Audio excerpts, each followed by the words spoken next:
Bem-vindos, amigos e amigas, ao programa Direto e Reto na sua rede SPTV. Perdeu alguma coisa? Gostaria de rever o nosso programa, de recomendar o programa para alguém? Vá no YouTube, tendinite no dedo, aciona o sininho, não é? Inscreva-se, dê sua opinião. E no programa de hoje eu tenho a curiosidade de receber Jorge Ramos. Quem é Jorge Ramos? Durante a entrevista vocês vão conhecer melhor, mas ele gosta e é comentarista político. Então, meu amigo e minha amiga, espectador e espectadora, se a política está atravessado nos seus gorgomilhos, trata de desatravessar, porque é essa galerinha que influencia na sua vida. Está fazendo sopa de osso? A energia está muito cara? Combustível, está trocando o seu carrinho por um tênis, por um Conga? São os nossos amiguinhos políticos. E é sobre política que eu recebo Jorge Ramos com a seguinte saudação: seja muito bem-vindo e vamos matar não só a minha curiosidade, mas a curiosidade dos nossos espectadores. Ok, muito obrigado, Felipe Zalaf. É um grande prazer estar aqui com você. Agradeço o convite. Realmente, como você colocou na abertura aí, é uma curiosidade de muita gente a política. Hoje vejo a política muito mais próxima, inclusive, do que o passado, né? Muitas pessoas hoje, com a facilidade das redes sociais, acabou entrando na política mesmo sem querer. E realmente, como você coloca, ela é fundamental e é importante na vida de todos nós, até mesmo essa água que eu vou beber daqui a pouquinho, tem política. Tem política? Tem política aí. Então, direto e reto, eu pergunto para você. Esse programa deveria chamar provocações, porque é o que eu vou fazer durante o programa inteiro. Jorge, quem manda neste país? Felipe, hoje, se a gente fizer uma leitura muito fria, hoje quem manda nesse país, de todas as formas, é o Supremo Tribunal Federal. Como é que você vê, como é que você percebe essa atuação do STF no comando dessa nau chamada Brasil? O Supremo Tribunal, como a gente bem sabe, o Supremo Tribunal é o órgão, é a entidade que está ali, é a última instância de tudo e é o guardião da Constituição Federal. E durante essa pandemia em específico, nós vimos algumas situações dentro do Supremo Tribunal, de alguns ministros, não são de todos, mas alguns ministros, algumas atuações, eu até diria ditatorial, né? Eu diria que essas situações que esses ministros colocam, eles passaram a legislar, passaram a incluir leis, é o legislativo, é somente a Câmara e o Senado que tem esse poder. E hoje a gente viu muito claro, inclusive até em algumas situações, eu gosto aqui sempre de lembrar do deputado Daniel, foi um exemplo típico. E eu vi que, inclusive, o próprio Congresso, né, a Câmara Federal, se acovardou, se ajoelhou para uma decisão de um só ministro e se acovardou até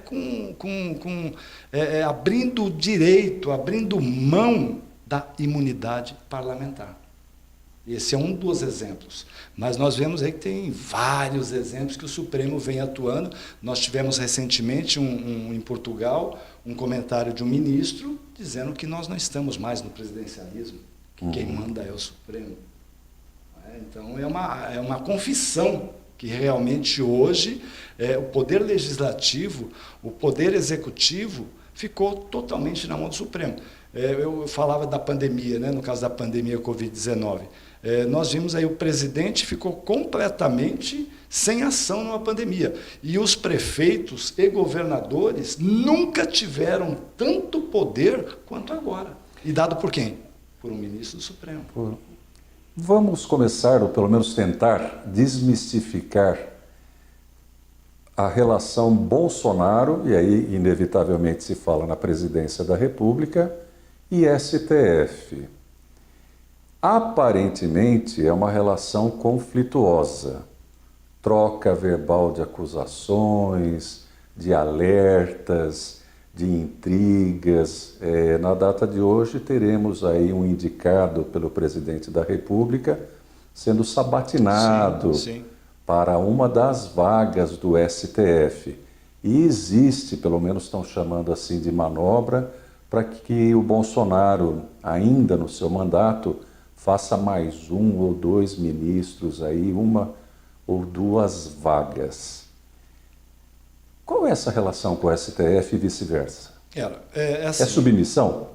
eu não sei se submissão, porque se a gente fizer separar uma coisa, o Executivo, a Presidência da República, o Legislativo, Câmara Federal e o Senado, e nós bem sabemos que somente o Senado pode barrar os desmandos do Supremo Tribunal ou de algum eventual ministro, somente o Senado tem esse poder constitucionalmente, né?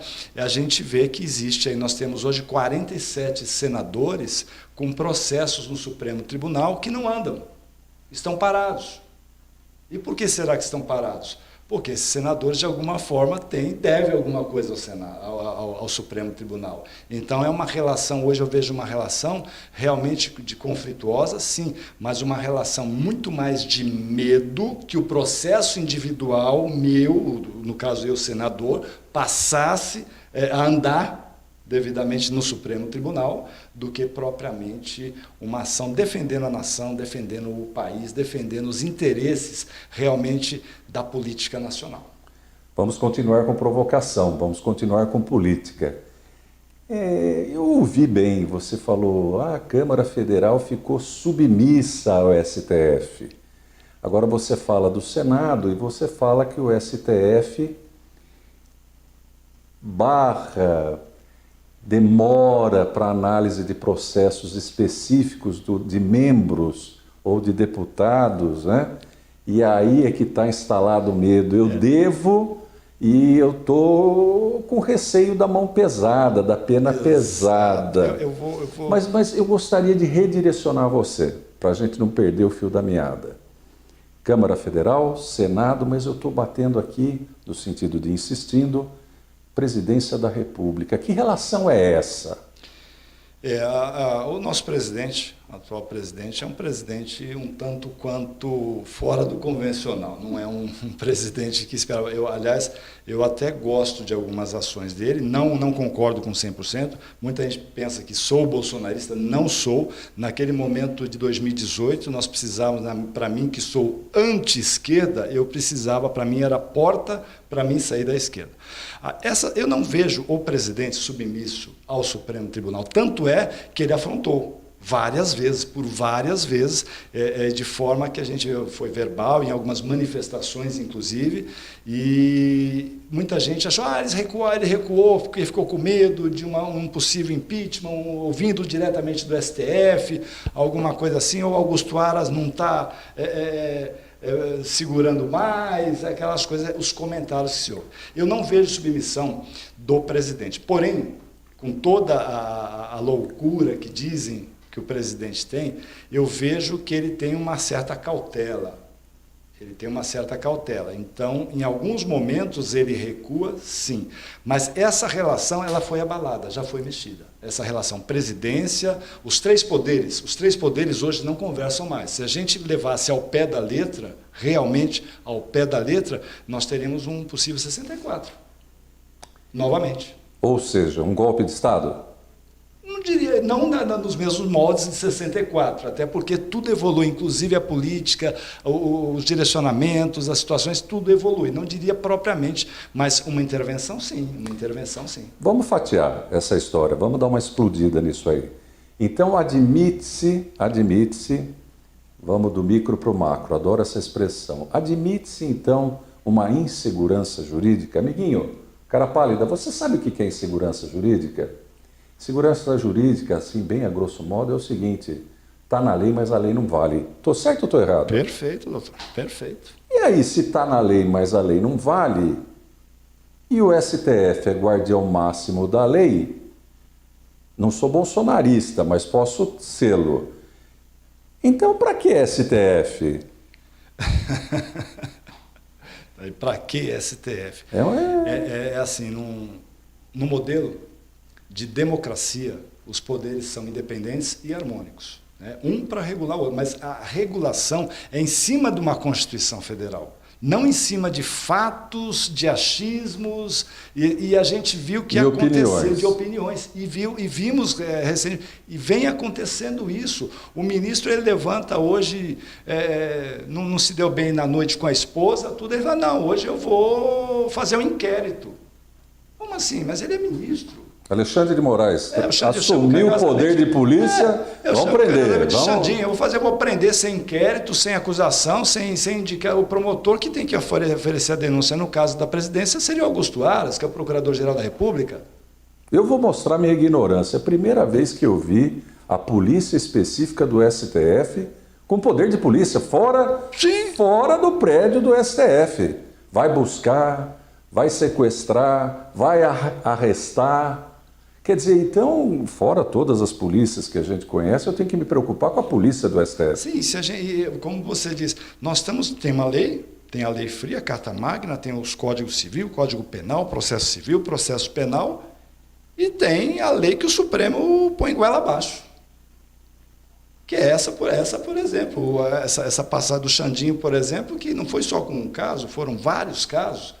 Sem um inquérito, sem absolutamente nada, ele simplesmente fala, não, ele falou que eu sou feio, que eu não tenho cabelo. Eu vou prendê-lo, prende ele, entra a Polícia Federal a serviço, eu acho absurdo, um absurdo. E essa ordem é preciso ser restabelecida. Nós ainda temos a oportunidade de restabelecer essa ordem de forma pacífica.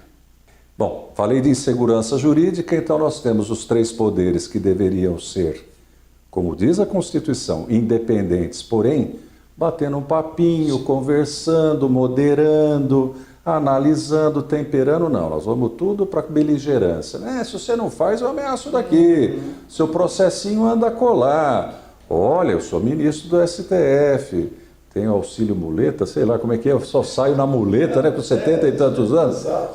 Bom, então... avizinha-se um golpe de Estado, eu devo ter exagerado, mas você usou que expressão mesmo? Eu usei segurança jurídica e deduzi um golpe de Estado. Você foi mais, acho que, real.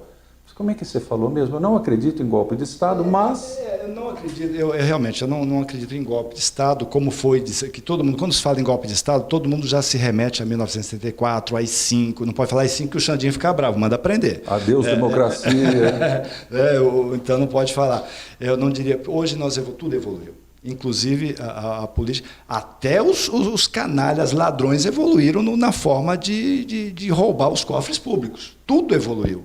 Então, aquela coisa da derrubada, pôr os tanques na rua, não, eu não creio que isso seria. Eu creio que é possível ainda a gente chegar a uma situação de convergência entre os 3 poderes para evitar algo desse tipo. Porque quando se fala em golpe de Estado, todo mundo fala, olha, vamos ficar mais 20 anos com o general no poder. Não é para isso. Não é para isso. Quando você precisa restabelecer a ordem dentro do país, você precisa do quê? Você precisa de um período que um interventor que só alguém, que seria as Forças Armadas, nesse caso aqui em específico o Brasil, né, seria esse interventor durante um período para convocar novas eleições. Eu acho que isso, no momento em que vivemos, aí já vamos entrar um pouquinho mais numa crise econômica, e muito mais do que uma crise econômica, uma crise pandemia, e muito mais ainda do que essas crises. Uma crise política que não vem de agora, é uma crise política que se arrasta há mais de 15 anos.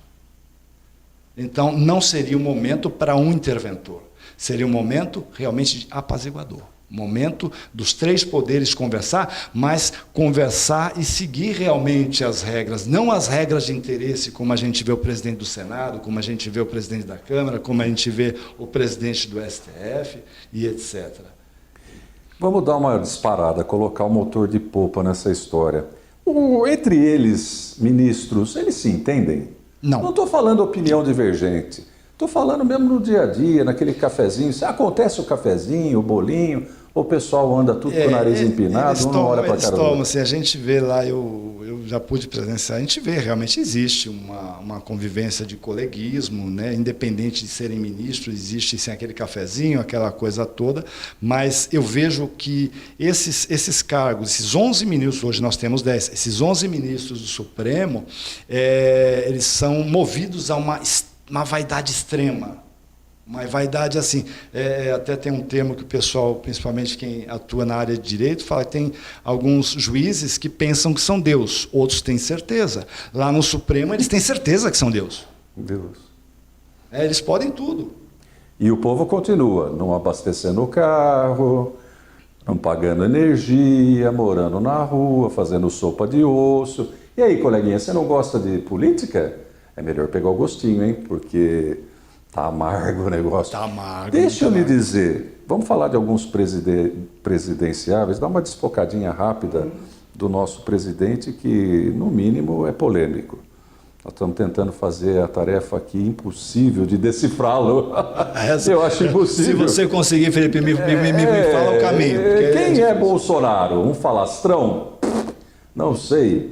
Um quadrilheiro? Não sei. Um sonhador? Um maluco? Não sei. Um Messias, tem Messias no nome, ele pode se achar também um outro todo-poderoso, ou estou falando bobagem? Sim, foi esfaqueado, atendido pelo SUS e não morreu. E não morreu. Mas está quase o Jesus Cristo da República das Bananas.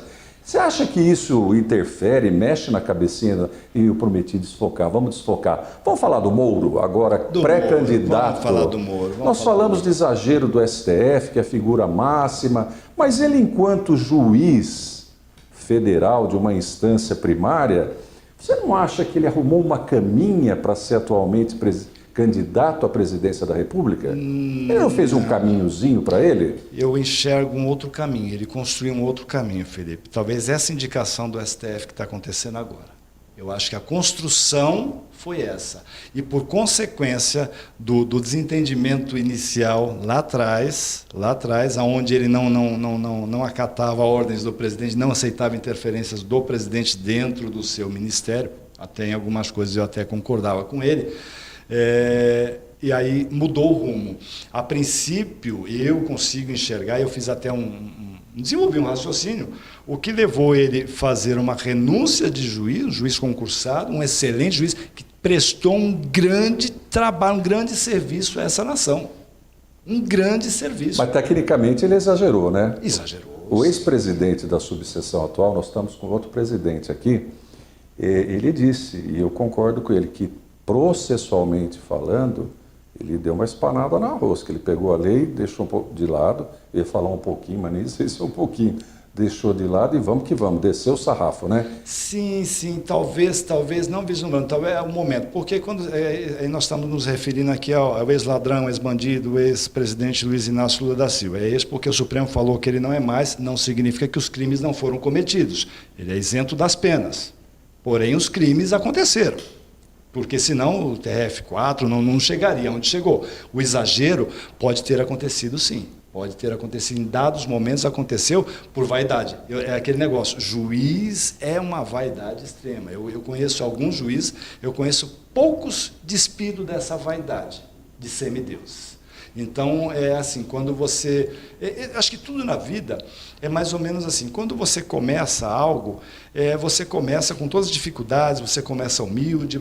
Quando você começa a ir daquele patamar, estou em outro patamar, o que foi para trás é naturalmente esquecido. Então você começa a voar naquele patamar. E às vezes o ser humano não é um juiz, né? Todos nós, seres humanos, somos acometidos dessa vaidade, porque fala, não, eu não sou, é mentira, todo mundo é vaidoso. Quer dizer, o cara pálido que comia músculo, passou a comer filé mignon, epa! Já esqueceu como era músculo. Não sei o que é isso. Não, eu não Curanchinho, você sabe o que é curanchinho?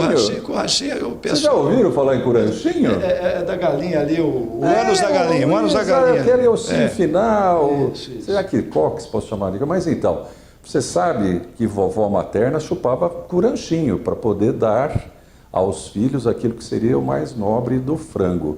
Então, assim, admite-se o exagero.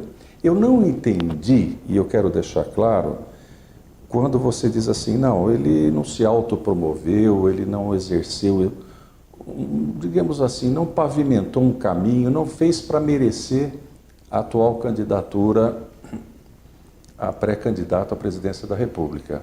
E o que foi, então, que eu não alcancei o seu raciocínio?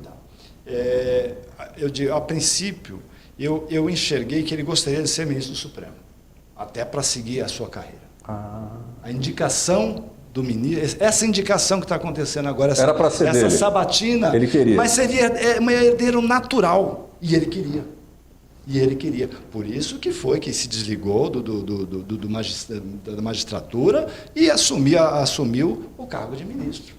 Porque essa sabatina que está acontecendo agora era para ser ele, natural. Ia ser o herdeiro natural. Isso na minha visão. Não estou falando que isso é 100% verdade. É assim que eu consegui enxergar o que o Moro fez. Só que no meio do caminho aconteceu aquele negócio da picuinha, porque foi uma picuinha do presidente para Moro e Moro para presidente. Aí que entra a tal do semideus, juiz, a vaidade. E aí de vaidoso político para vaidoso jurídico, judiciário, togado, é um pulinho. Sim, foi o que aconteceu. E daí, hoje, ele é um pré-candidato a presidente. Acho até que, a princípio, eu dizia há uns meses atrás, o Moro não vai ser candidato a presidente, o Moro vai ser candidato ao Senado em São Paulo. Nossa, mas o que é isso? Que previsão é essa? Por que você fez esse desenho?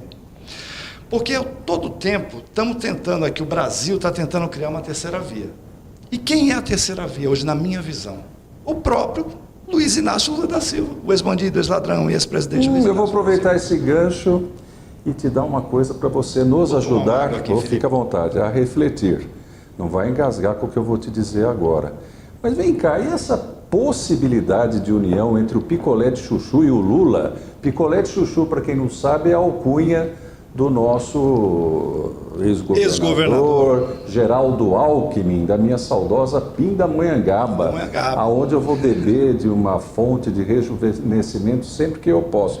Mas o picolézinho de chuchu está lá conversando com o Lula e versa-vice. O Lula ainda não saiu oficialmente como pré-candidato, mas é quase que inevitável, vai por osmose, por gravidade. Que história é essa, cara? Eu confesso a você, porque eu fiquei meio estarrecido. Quando eu falei, não, pera, tem alguma coisa, eu não estou lendo isso, eu não estou vendo isso, porque é água e óleo. Teoricamente, é água e óleo. Mas, assim, o poder, às vezes as pessoas precisam fazer determinadas situações para atingir um objetivo. Às vezes eu não gosto de água, mas às vezes eu preciso tomar água, porque para os meus rins funcionarem, eu preciso tomar água para dar uma limpada no meu pulmão, para dar uma limpada aqui nas minhas cordas vocais. Já vou te provocar a interromper, não querendo interromper. Então, os meios justificam os fins? Na política nem sempre assim acontece. É o poder pelo poder? Não, eu quero ter poder, então eu aguento o Lula me aguenta, porque depois eu... Mas vem cá. Mas também não acredito que prospere essa... Não vai durar muito tempo, mas eles estão batendo papinho. Sim, sim. O Vanderlei Macris esteve aqui nos dando entrevista e ele disse o seguinte, não, o Geraldinho tinha plenas condições pelo partido de ser senador e não quis, desprezou. Senador é pouca coisa para o picolé de chuchu? Olha, tem algumas pessoas... Eu, assim, há 40 anos eu acompanho política. Nacional, municipal, estadual. Algumas pessoas têm o cacuete do legislativo, outras do executivo. Se bem que o Senado também é um cargo executivo. O representante do Estado também é um cargo executivo, porém, de forma mais legislativa do que propriamente o governador, ou o prefeito, ou o próprio presidente. E o Geraldo, ele não tem nenhum dos dois cacuetes. Nem de executivo, nem de legislativo. É um chuchu, agrada todo mundo. Mas, teoricamente, em administração, ele dá um show no que nós temos. Não estou falando que ele é o Master Plus. Nós tivemos aí no passado, vários mandatos dele de governador. Foi um excelente governador? Talvez não. Foi um excelente político? Não. Esse não é nem talvez. Não. Foi um grande administrador. O Estado de São Paulo teve um grande administrador. E eu vejo que o Geraldo, ele gostou desse executivo direto, porque o senador é um executivo indireto. Ele gostou disso. E teria plenas condições, hoje para mim é muito claro, por falta de candidatos, porque infelizmente a política, assim como também em outros segmentos, estão morrendo alguns líderes e não está vindo. Não tem uma renovação. Não tem um sucessor. Nós temos herdeiros, sucessores não, que é diferente. O sucessor é uma coisa, o herdeiro é outra. É outra. E isso não está acontecendo. Então, para esse quadro, o Geraldo, ele também chegou, porque assim, da mesma forma, nós pensamos, apesar dele ser chamado de chuchu e tudo, mas ele também pensa. Sim. Ele também pensa. Pensa como um chuchu. Brincadeira, governador. É só para aliviar a pressão. Não podemos subestimar ninguém, né? As pessoas também pensam de forma diferente, mas pensam. E ele viu o quadro e o cenário, ele viu que estava favorável para o governo do Estado. E nós não podemos também, aí nós vamos ter que voltar, como eu gosto de brincar, com algumas falas de Odorico Paraguaçu, voltando para trás, lá atrás, o governador, ex-governador Geraldo Alckmin, ele tinha um acordo com o Márcio França, que era o seu vice. Sim. Você falou de Macris, logo me veio aliás, foi uma tacada de mestre da família Macris, essa de rachar o PSDB em 4. Eles conseguiram rachar em 4. Literalmente. Em 4. Foi uma tacada de mestre. E fizeram o governador. O mais, realmente, era tudo ou nada. E eles foram tudo. Nós vamos chegar nele. E disse que vão fazer o presidente da República. Eu tenho minhas dúvidas. Vamos já dar um salto no bonitinho? Eu chamo de bonitinho carinhosamente. Ele é todo Nicolas Cagezinho, engomadinho. Deve usar assim corretivo, pancake, batonzinho, brilho. Eu não posso falar muito, depois um dia eu confesso para vocês o porquê. Mas e o nosso amigo aqui? Como é que é o nosso governador? Você está falando, eu costumo chamar ele de João Agripino da Costa Dória Júnior, porque é o nome dele. Repete devagar, que nem eu não sabia. João Agripino da Costa Dória Júnior. É o nome do pai dele. É Júnior. E ele é Júnior. Se eu chamar ele de Agripino, ele não vai gostar dele. Ele não gosta desse nome. Governador, então não vou usar isso. Mas é o nome dele. Por uma João deferência. Agripino da Costa Dória Júnior. É o governador. Eu tenho orgulho do meu nome, eu não sei porque que ele não tem do dele. Eu vou fazer um trocadilho agora. Então, nesse caso, beleza, põe mesa, ele tem chance de ser presidente da República? Já deu um passa-moleque e saiu candidato oficial Felipe, ele pelo tem PSDB. Mais chance de ser do que eu e você, porque nós não somos candidatos. Então a chance dele é imensa. Em relação a nós dois... Já ganhou. Já ganhou. Mas eu não acredito que ele ultrapasse os 7% a 8%. Ele sangrou esse estado de São Paulo. E a gente não pode achar que o Brasil, os 27 estados, são um estado que é o maior da América Latina realmente, é o estado de São Paulo, em arrecadação, Nós temos a população da Argentina. A Argentina inteira está aqui no estado de São Paulo, em termos de... É muito parecido o número, 45 milhões, é muito parecido. Então, nós não podemos achar que o Brasil é São Paulo. Nós temos depois o segundo maior colégio, que é Minas Gerais, que decide uma eleição, que não está com ele. Que não está com ele. Nós temos ali o Zema e temos ali o Tancredo, ele fala do avô dele, o Aécio Neves. Mas o Aécio não está quietinho, acanhado? Ele foi contra essa candidatura dessa prévia e ele brigou muito. Do PSDB? Ele queria o Eduardo Milk, do Sul. O leitinho? O leitinho. Ele queria o Eduardo Milk. E aí ele perdeu, ele não, com Dória realmente ele não foi, não vai, e aí é mais um racha. Então o PSDB realmente ainda é um partido muito forte. Mas eu vejo hoje o PSDB indo para o caminho que foi o PT no passado. Quem é o PT hoje? Quem é o PSDB? Está no mesmo caminho. E o PSDB, ao contrário do que você aí de casa, você que está nos assistindo, pensa, não é um partido de direita, é um partido de centro-esquerda. A formação do PSDB inicial é um partido de centro-esquerda. Ah, mas eles são neoliberal. Aonde? Aonde é neoliberal um PSDB? Para os nossos amiguinhos e amiguinhas, dá para dar uma passeadinha rápida? Essa história de neoliberal, de centrão, de esquerda radical, Pio, isso é para designar o que o cidadão defende, propaga? Eu não sei, eu não vejo as esquerda radical, que... direita radical, centrão. Existe algumas diferenças, a gente sabe que existe algumas terminologias usadas, né? Tem, por exemplo, quando se fala em conservador, eu acho que é o que mais pega a população, tem dúvida, fala, o que é um conservador? Aí você vai na etimologia da palavra, conservador vai conservar. Não é? E, na verdade, não é isso. O conservador, na política, né, a pessoa que tem uma ideologia conservadora na política, ela pega essa caneca aqui, que ela está, vamos supor que ela esteja quebrada, é nova, inclusive eu vou levar para casa. É nova essa caneca aqui. Antecipei o que o meu diretor ia falar. Essa caneca, suponhamos que ela tem aqui uma quebradura aqui, e aí eu, como conservador, eu vou fazer o quê? Eu vou quebrar o resto aqui e fazer uma nova? Não, eu vou aproveitar a estrutura dessa caneca e vou reformar, vou melhorar o que nós temos. Esse é o conservadorismo, que muita gente em casa não entende bem, acha que conservador é aquele cara que não quer mudar, é aquele negócio todo, não, eu sou conservador. Não, eu particularmente não entendo. Uma hora o cara é liberal, neoliberal. O liberal. Bancada do agro, bancada da bala. Evangelho, bancada da bala. Bancada aqui é o que não falta. Trabalhar para a população a gente não vê, mas tem bancada tem. Na bancada tem. Nomenclatura não falta, nominho. Tem, e é bonito falar. É bonito, né? Bancada evangélica, bancada ruralista, bancada. É bonito falar, mas, enfim. Não é efetivo. Não, mas voltando aqui, né? O liberal, o que é esse conceito liberal? Eu acho impossível, assim, segundo minha análise, hein?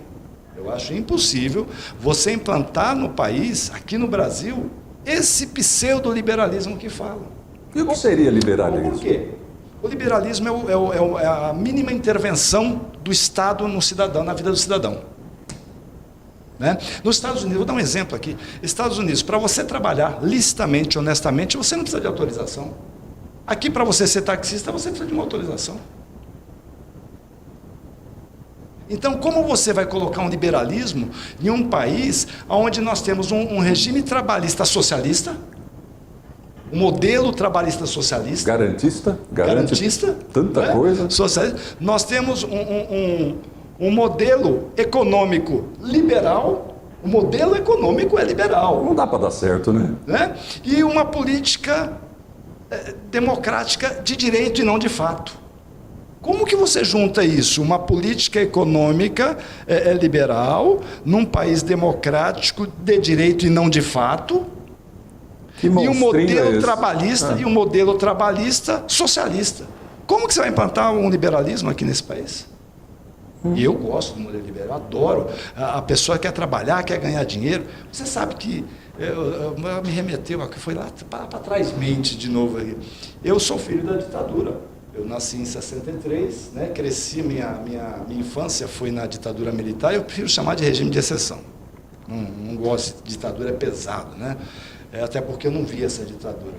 A ditadura quem via era a imprensa e algum, na época, chamado como subversivo, que não concordavam com o sistema.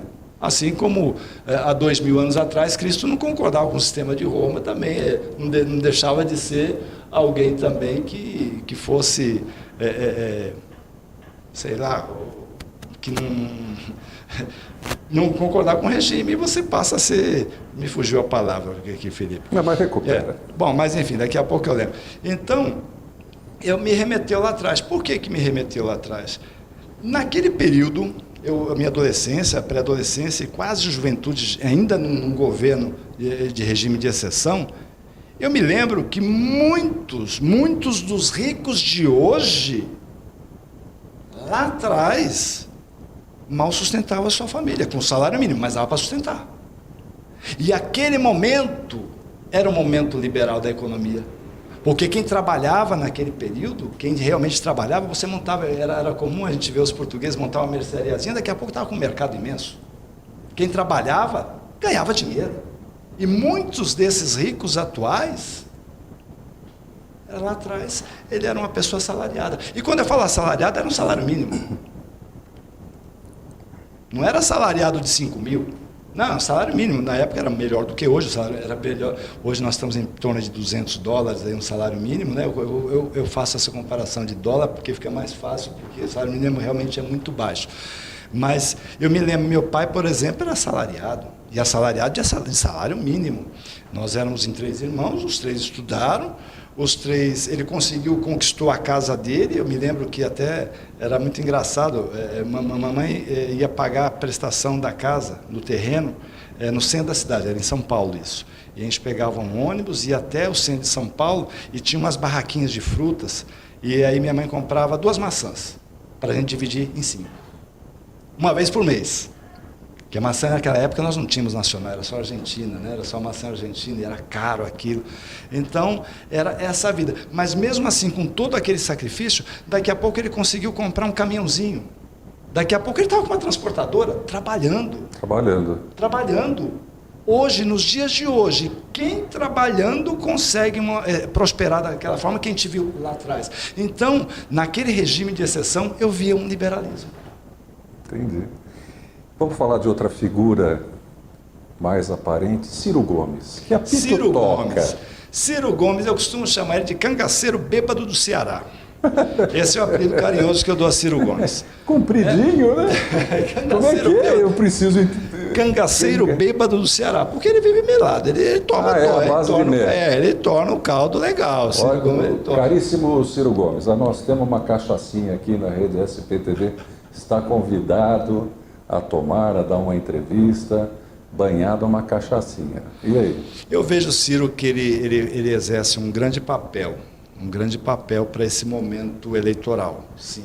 Ele exerce, porque ele atira para tudo quanto é lado, de qualquer jeito, o que pegar, pegou, ele exerce. O Ciro, ele se perdeu num dado momento, ele poderia hoje realmente estar nesse protagonismo, hoje. Mas ele se perdeu até por conta, eu não sei se daquele, por isso que eu chamo de cangaceiro, aquela coisa nordestina de coronel, né? Tanto ele como o Cid Gomes, irmão. Tudo na bala, resolve na bala, a gente vê aí, você buscar na internet, você vai ver ele brigando em bar aí com um litro de uísque embaixo do braço e brigando, porque falaram alguma coisa, ele briga. Nós vimos em algumas manifestações ele descendo e xingando, esbravejando, ia dar tiro, aquele negócio. Mas no blá blá blá ele até que convence, né? Fala bem o homem. Ele fala bem, mas Lula também falava. Lula enganava bem, enganava muito bem. E o Ciro, ele é preparado. Não podemos Preparo falar. tem. Preparo ele tem. Mas não é alguém com credibilidade para assumir a nação. Eu não vejo o Ciro assim. Mas ele presta um grande serviço à democracia e nesse momento, inclusive. Ô Jorge, eu estou esquecendo de alguém ou vai surgir alguém que não está passando nesse momento na minha cabeça? Eu vejo. Nós temos aí o João Agripino da Costa Dória Júnior. Nós temos aí o Moro. Nós temos aí o cangaceiro do Ceará, bêbado.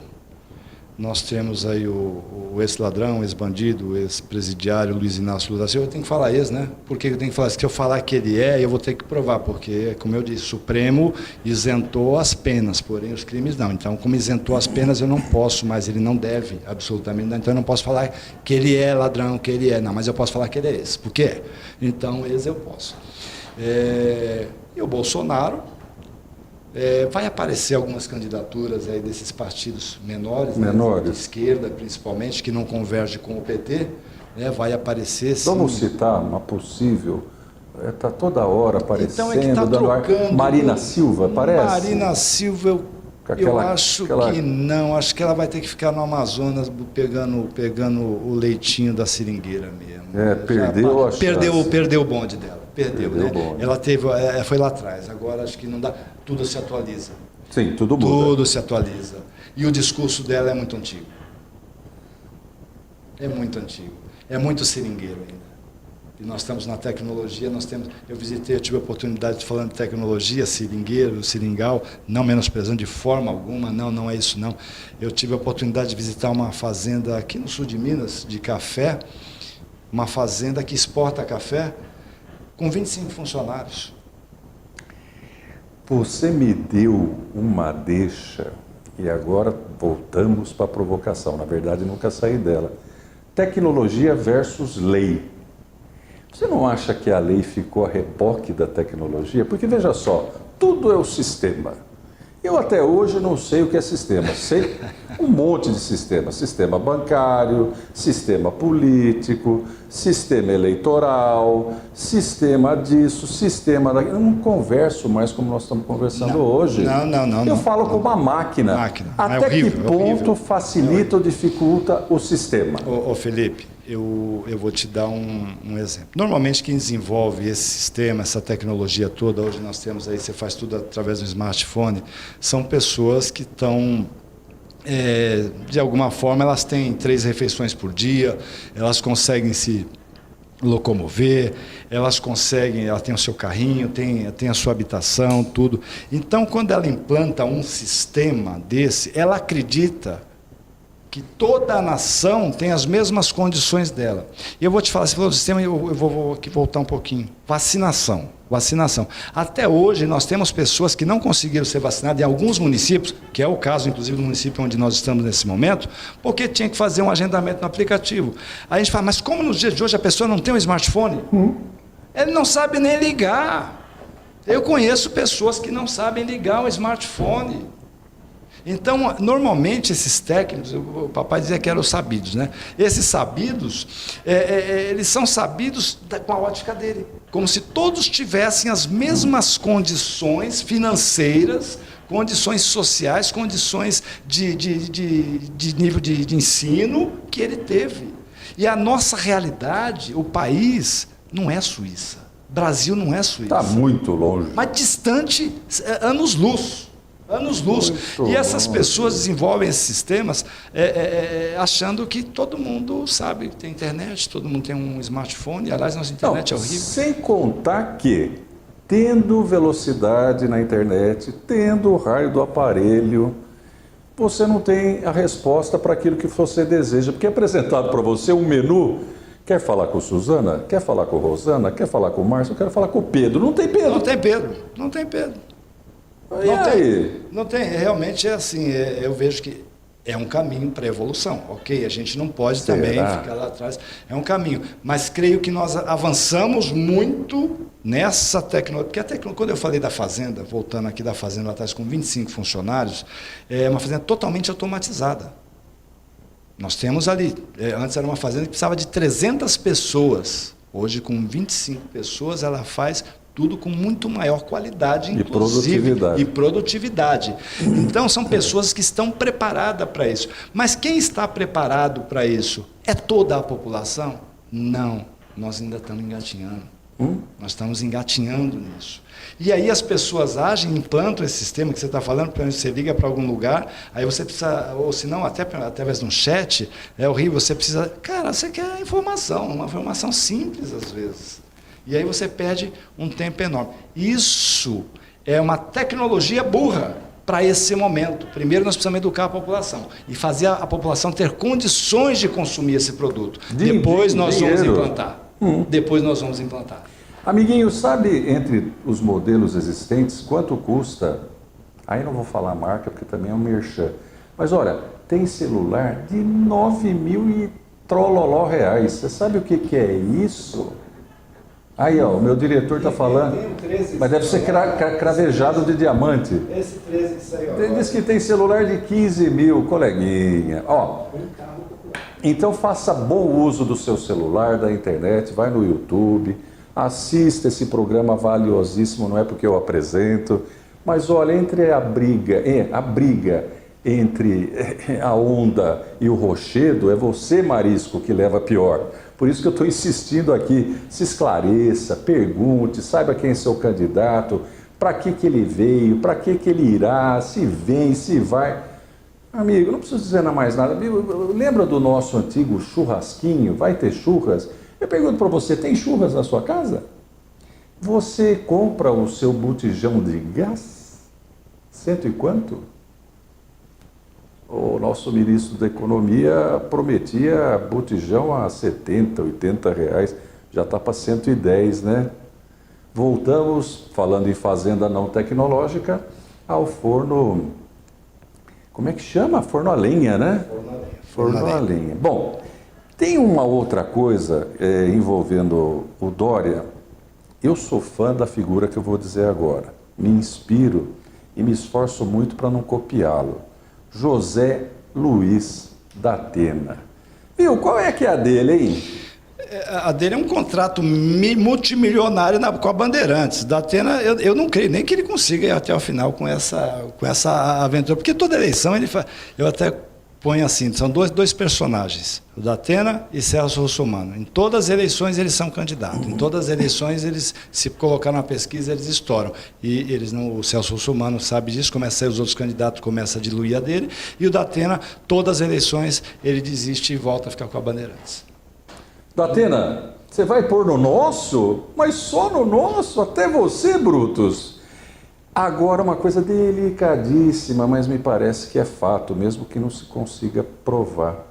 O chamado crime organizado, ele vem conquistando poder político?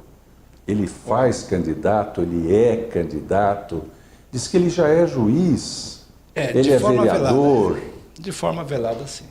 De forma velada, mas não com essa organização toda que estão querendo colocar que eles são, porque não é não.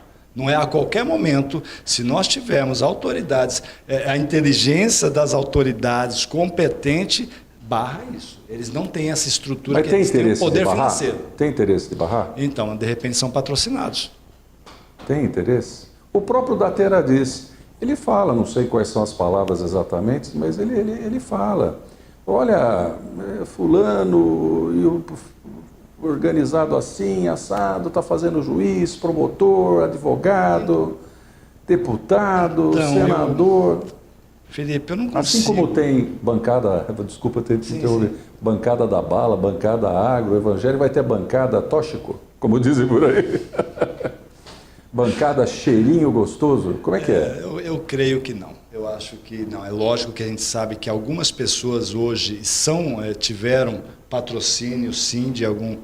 Bom, não precisamos de hoje, não. Se a gente for lá atrás, Antônio Garotinho, governador do Rio de Janeiro. Bem lembrado. Por onde anda essa figura, por falar nisso? Ele continua no Rio de Janeiro, com um monte de processo, um monte de coisa. Chovendo? Chovendo. Está pagando advogado? Pagando advogado. Que até? Então, a gente vê que desde lá de trás já existia já, mas eles não são tão organizados quanto pregam, porque criam uma mitologia, é mitologia mesmo. O próprio Datena, ele cria uma mitologia que o crime organizado é mais organizado do que as instituições listas nesse país. Sim. E não é bem assim não. Eles é muito frágil, inclusive. Mas aí vem o jogo de interesse. Há interesse de eu acabar? Porque muitas vezes a gente também vê o crime organizado fazendo a vez e a parte do poder público, no assistencialismo, no social, fazendo a população de refém. Milícia, não posso esquecer desse povo que já foi um dia polícia, agora não é mais. Se misturaram, é uma amálgama. Foi coronel, foi sargento, agora e trafica, é miliciano, tem tribunal. Sim, eles tem o tribunal paralelo, tem o tribunal paralelo. Então, e muitas vezes, algumas coisas, antigamente falava favela, não tinha problema, não pode falar mais favela também. As comunidades, como o pessoal agora quer, tem que ser politicamente correto. Correto. As comunidades, muitas comunidades, hoje, endeusam realmente aí o líder master aí de toda desse cartel, dessa milícia, de tudo. Por quê? Porque ele tem médico, ele tem remédio, ele tem comida, ele tem TV a cabo. Tem sexo? Tem. Visita íntima? Tem, exatamente. Então, por que eu vou entregar aqui essa pessoa que está patrocinando o morro, isso é mais no Rio de Janeiro, em São Paulo não é bem assim, em São Paulo tem morro também, mas não é tanto quando as favelas do Rio as comunidades, porque senão também tem que tomar cuidado no que fala, o pessoal fica todo cheio de mimimi, cheio de gato gago, né? As comunidades do Rio, elas falam, como assim? Não, esse é o patrono, é o governador, é o prefeito local, então eu não posso entregar, porque meu filho tem remédio porque ele banca, meu filho tem médico porque ele banca. Então, muitas vezes, e com isso, eles vão tomando esse espaço e frequentando, inclusive, o meio político. Ô Jorge, eu não quero deixar de falar da classe que hoje eu participo, imprensa, jornalismo, televisão. E quando se fala em televisão nesse país, inevitavelmente cai-se em Rede Globo por primeiro. Qual o papel desta televisão? Vamos voltar para o nosso indecifrável Bolsonaro. Que relação é essa, hein? Relação de ódio. Relação de ódio. De onde surgiu isso aí? O que lenha alimenta isso aí? Com corte de alguns patrocínios, né, Zalaf? Começou a partir de um corte do governo federal, de alguns patrocínios, não somente da Globo, como também de outras emissoras, chegaram de alguns órgãos de imprensa que chegaram até a montar o consórcio de imprensa. Uma para testar o fake news da outra. Porque hoje, tanto a Vênus Platinada, quanto esses grandes jornais de circulação, a Folha, eles são os maiores incentivadores do fake news, porque o fazem. Porque o fazem de forma parcial. E eu até acredito que a imprensa não tem que ser imparcial mesmo. É assim, você não gosta da minha imprensa parcial, vai para outra que atende os seus requisitos. Porque esse negócio de falar, não, o jornalismo, eu sou jornalista, a ética profissional tem que ser imparcial. Não existe imparcialidade no ser humano. Você vai gostar de alguém.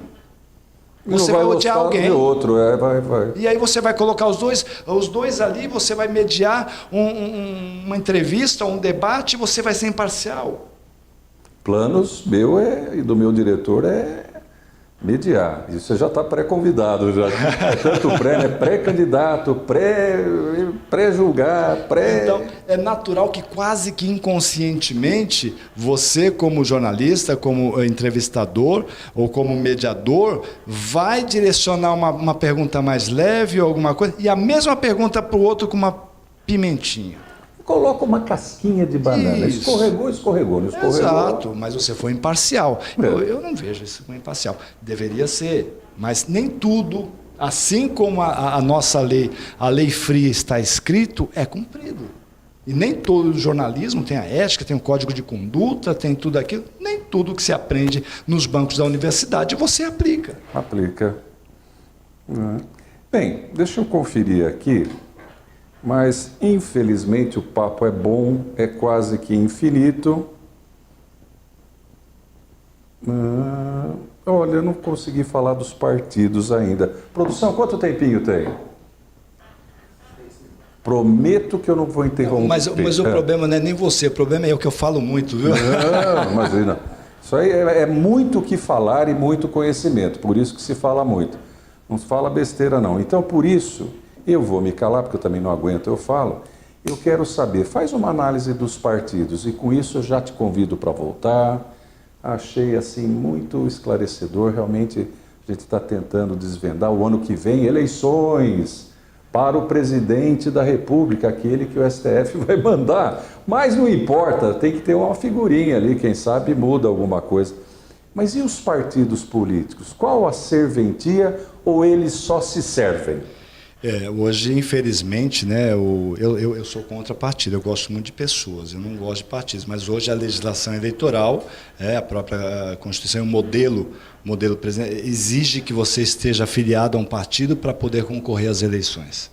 E hoje os partidos, a gente vê aí os grandes partidos ganhando milhões de fundo eleitoral, aquele negócio todo, famílias sobrevivendo diretamente daqueles acordos, e eu acho isso assim um absurdo, mas já que existe e não tem como mudar, a não ser que a gente faça uma reforma político-eleitoral, que não vai acontecer tão cedo aqui nesse país, porque ainda é conveniente que seja exatamente como é. Então, assim, nós vemos, falando de partido aqui, bem en passant, vamos falar aqui do Valdemar de Costa Neto, presidente nacional do PL, preso junto com Zé Maligno. Para onde foi? PL foi o presidente, né? Exato. Por que o Jair Messias Bolsonaro foi para o PL? Porque ele está para uma reeleição. É diferente de quando vai para uma situação que ele realmente foi um boom midiático, um boom de qualquer forma. Eu diria que até um fenômeno no país. Eu diria que é um fenômeno. Eu nunca vi isso. Depois de Getúlio Vargas, você não conhece dado histórico que as pessoas saem à rua em apoio a um presidente. Só o Jair Messias Bolsonaro conseguiu isso. Eu não estou falando aqui, não estou defendendo, nem sou bolsonarista. É constatando um fato. É um fenômeno nesse país. Não só aqui no Brasil, assim como fora. Nós vimos na Itália, nós vimos nos Estados Unidos, como esse homem é ovacionado. Tem quem não goste? Claro que tem. Mas também tem quem ame. Sim. Né? Então, realmente é um fenômeno.